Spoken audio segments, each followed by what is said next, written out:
नमस्कार बा प्रणाम बा तमाम जनता जनार्दन के हम उज्ज्वल निर्मल शिक्षा एवं कार्यक्रम को लेकर एक ऐसे विद्यालय में आए हैं जो 2 वर्षों में छपरा में ही चलता है और एक छपरा से सटे देहात के सर्किल में ये विद्यालय एसजी ज्ञान निकेतन रेसिडेंशियल पब्लिक स्कूल है। और आपको बता दें कि यहाँ के जो मैनेजमेंट करता है बहुत पुराने और कई विद्यालयों से जुड़कर इन्होंने अपना एक्सपीरियंस लिया और शिक्षा लाइन में बहुत समय अपना व्यतीत भी किए हैं। इनका नाम है अखिलेश्वर तिवारी जी। आप इन्हें बहुत सारे विद्यालयों के चेहरे और बहुत सारे विद्यालयों से जुड़े आप स्टडी भी इन्होंने करा है। छपरा में लगता है कि छपरा के टॉप मोस्ट 10 विद्यालयों में इन्होंने अपना ऐसा ज्ञान दिया कि वहाँ के बच्चे आज पूरे छपरा जिला नहीं ऑल बिहार में नाम रोशन कर रहे हैं। आइए मैं इनसे परिचय भी जानूंगा कि यहाँ से 2 वर्षों से आप अपना विद्यालय चला रहे हैं, क्या क्या विद्यालय का व्यवस्था है और कैसे यहाँ पे बच्चों को शिक्षा दिया जाता है। स्वागत है सर शिक्षा एवं कार्यक्रम में। छोटा सा परिचय अपना सर दर्शकों के सामने। Thank you. मेरा नाम अखिलेश्वर तिवारी हुआ। यह विद्यालय एसजी ज्ञान निकेतन देवनगर मिथवलिया में चलता है जो छपरा टाउन से सटे हुए है। विगत 2 वर्षों से विद्यालय चल रहा है और हम सब एक परिवार की तरह रहकर सारे शिक्षक इस विद्यालय को चला रहे हैं। यह विद्यालय ऐसे जगह पर अवस्थित है जहाँ के लोग बहुत आगे चला गया देश, लेकिन इस गांव के लोग अभी भी बहुत पिछड़े हुए रहे। हमारी एक इच्छा जागृत हुई कि यहाँ के बच्चे यदि आगे जाएं तो बहुत कुछ हो सकता है। और अनुभव भी मैं कर रहा हूँ कि यहाँ बच्चे आज 2 साल पहले जो आते थे और आज जो आते हैं बहुत अंतर आ चुका है दोनों विद्यालय में, यहाँ के बच्चों में। एक और ख़ास बात जानेंगे सर, आपने कहा कि 2 वर्षों में विद्यालय को आपने जिस तरीके से यहाँ के डेवलपमेंट की बात करें, बच्चों के डेवलपमेंट की बात करें, अभी भी बहुत सारे अभिभावक हैं कि अपने बेटी को नहीं पढ़ाकर बेटों को पढ़ाते हैं। ये क्या आपके विद्यालय में भी ऐसा फोकस आता है, ऐसा विचार आता है कि लड़कियों के लिए आप लोग क्या खास करते हैं? यहाँ के लोगों की सोच कुछ वैसी है। यहाँ तो आप पीटीए मीटिंग जब होता है तो गार्जियन के पास हम लोग भेजते हैं इनविटेशन कि आप आइए। गार्जियन और शिक्षक का एक बैठक है तो यहाँ की औरतें निकल कर नहीं आती हैं। लोग यहाँ की सोच ऐसी है कि नहीं औरत जाएगी स्कूल में। समझ सकते हैं कि बेटा बेटी की बात है, लेकिन 1 साल के बाद जब मेरा विद्यालय इस कार्यक्रम को किया तो लगभग 75% औरतें यहाँ आईं। और मैं बहुत खुशी के साथ और दावे के साथ कहता हूँ कि यहाँ जो परिवर्तन आया है, अब लोग धीरे धीरे बेटियों को भी उतना ही दे रहे हैं मौका जितने अपने बेटे को दे रहे हैं। लेकिन सोच तो थी, अभी भी कुछ है जिसके सुधार के लिए हम लोग प्रयत्नशील है। क्या लगता है कि जिस तरीके से समाज में ये अभी भी मेंटेलिटी के लोग अभी भी भरे हैं, तो इससे हमारा शिक्षा का जो धरातल शिक्षा है, बच्चों को महत्वपूर्ण शिक्षा जो है उससे मिल पाए? देखिए, शिक्षा जो सोच है उससे तो शिक्षित नहीं हो पाएंगे। शिक्षा का अर्थ होता है ऑल अराउंड्स डेवलपमेंट। शिक्षा का अर्थ होता है सर्वांगीण विकास। लेकिन एक सिर्फ भेज दें और सब तरह से उस पर ध्यान नहीं दें तो शिक्षा का कोई अर्थ नहीं रह जाता है। तो सबसे पहले हमें जागृत करनी है, बौद्धिक विकास करना है।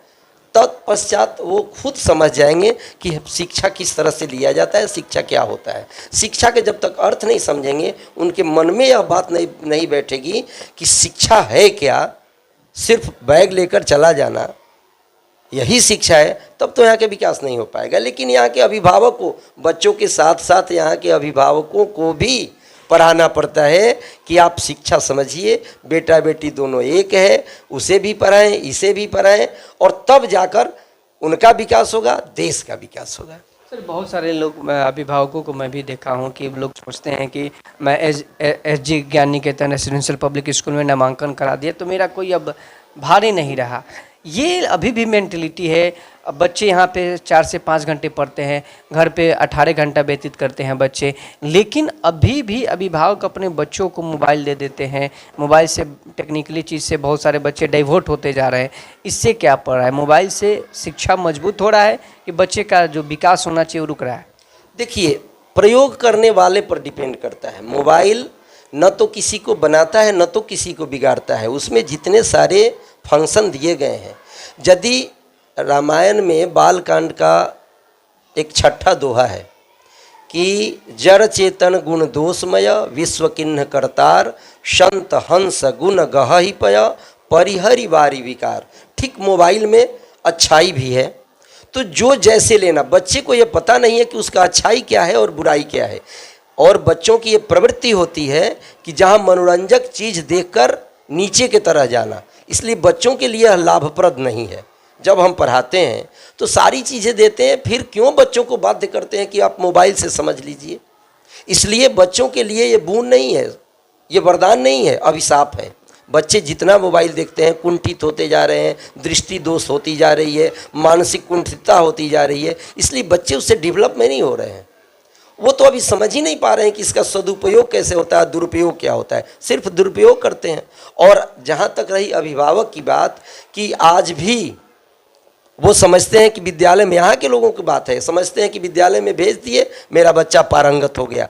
मैं आपको अपनी बात बताऊं कि 11 बजे रात को अभिभावक का फ़ोन होता है, सर मेरा बच्चा तो सो ही नहीं रहा है, अब सर जाएंगे सुलाने।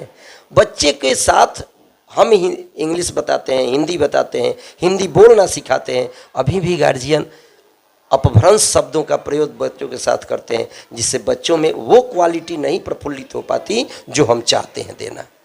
वहाँ का परिवेश उस तरह का नहीं हो रहा है। जब तक पारिवारिक परिवेश, परिवार क्या है, पाठशाला है, प्रथम पाठशाला है, वही पाठशाला जब तक अच्छा नहीं होगा, विद्यालय तो एक मार्गदर्शक का काम करता है। इसलिए अभिभावकों को भी पूर्ण रूप से शिक्षित होना अनिवार्य है। जैसे कि यहाँ पे सर ने कहा कि जिस तरीके से परिवार एक पाठशाला है, सही में परिवार एक पाठशाला है। जैसे अपने बच्चों को जिस आधार पे अपना ज्ञान वहाँ पे बांटिएगा, जिस तरीके से आप बात विचार रखिएगा अपने बच्चों के, उसी तरीके से बच्चे में डेवलपमेंट होते हैं, ज्ञान बढ़ते हैं। तो आप अपने बच्चों को अच्छे विद्यालय में भेज तो रहे हैं, लेकिन घर पे भी बेहतर संस्कार देने का आपका भी कर्तव्य बनता है। सर एक और ख़ास बात आप से जानने की कोशिश करेंगे, अभी भी बहुत सारे देखा जा रहा है कि बहुत सारे प्राइवेट स्कूल तो यहाँ पे हैं, लेकिन जो शिक्षा की हम बात करें, यहाँ पे जो धरातल शिक्षा की बात करें, मौलिक शिक्षा की बात करें, सामाजिक शिक्षा की बात करें, अपने जो बेसिक शिक्षा की बात करें, इस पे लोग फोकस नहीं करें, आखिर क्यों? देखिए, जब तक शिक्षा को आप व्यापार बना देंगे, शिक्षा का व्यवसाय हो जाएगा, तो मूल चीज़ समाप्त हो जाता है। हम चाहते हैं कि शिक्षा का अर्थ जो है उससे मूल भाव से हम अलग न जाएं। सारे विद्यालयों से भी, सब लोगों से मेरी विनम्र प्रार्थना है कि शिक्षा को, ठीक है पैसे तो चाहिए, चूँकि इस समय जिस तरह से सारी चीज़ों की व्यवस्था हो रही है बच्चों के लिए, उनमें पैसे लगते हैं, लेकिन सब कुछ पैसा ही नहीं है। शिक्षा है तभी सब कुछ है। इसलिए शिक्षा को अधमा धनम इच्छन्ति धनम मानम च मध्यमा उत्तमा मानम इच्छन्ति मानो ही महताम धनम। तो हम उत्तम प्रकृति के नहीं होना चाहते हैं कि जंगल में जाकर हम संत बन जाए, लेकिन यदि मध्यम है तो आवश्यकता है, पैसे की आवश्यकता है, लेकिन शिक्षा को गौण करके पैसे की आवश्यकता नहीं है। तो विद्यालयों से आग्रह है, या हम भी वो प्रयास करते हैं कि मूल चीज़ शिक्षा, बच्चों को शिक्षित करना है, वो हो, इसके बाद और कुछ चीज़ें हैं, ये अति आवश्यक है। विद्यालय व्यवसाय जब बना देंगे तो शिक्षा का स्तर कम हो जाएगा, और यह नहीं होना चाहिए। लेकिन तमाम विद्यालयों से सर भी निवेदन कर रहे हैं कि विद्यालय को आप ऐसे अन्य अपस्रोत ना बनाए, विद्यालय को एक मंदिर बनाइए, जहाँ पर मंदिर वो कि हजारों लोग पूजा अर्चना करते आते हैं, वहाँ से आशीर्वाद मिलता है, ज्ञान मिलता है, एक सूरज की किरण प्रदान होती है कि वहाँ से उजाला खिलता है।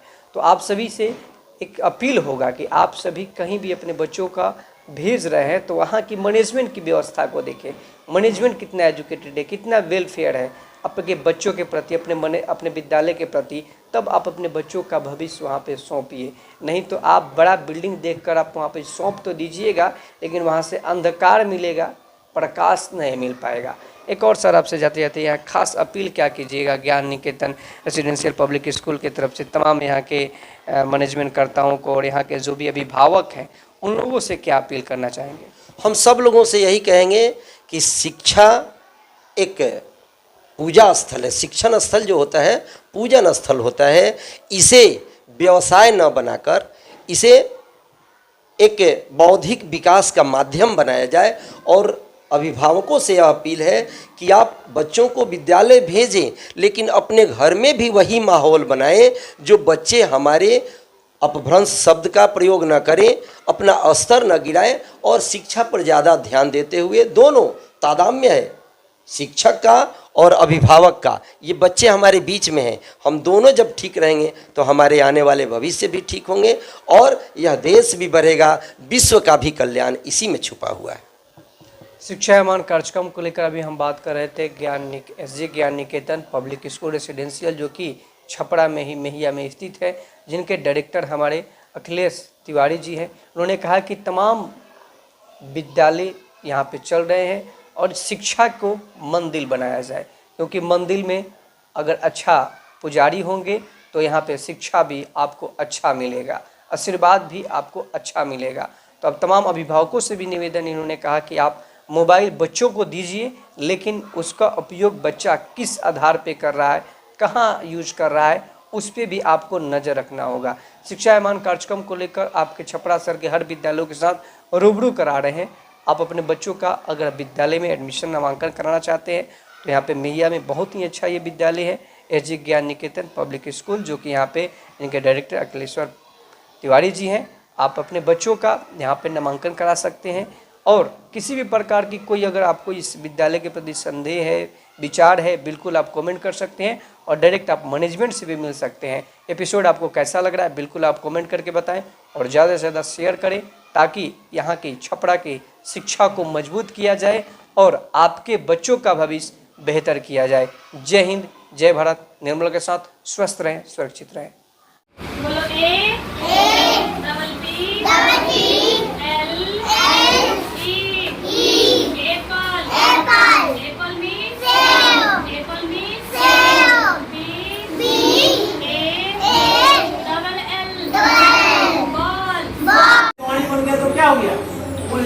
हम लोग के लिए, आदमी के लिए, ह्यूमन के लिए वो डिजरेबल चाहिए, लेकिन उस पर तो पक्षियाँ रहती थी जो अंडा दिया, घोंसला बनाया और वो आई देखी कि पेड़ कटा हुआ है तो उसके बच्चे नष्ट हो गए, उसका घोंसला नष्ट हो गया, तो उसके लिए क्या हो गया?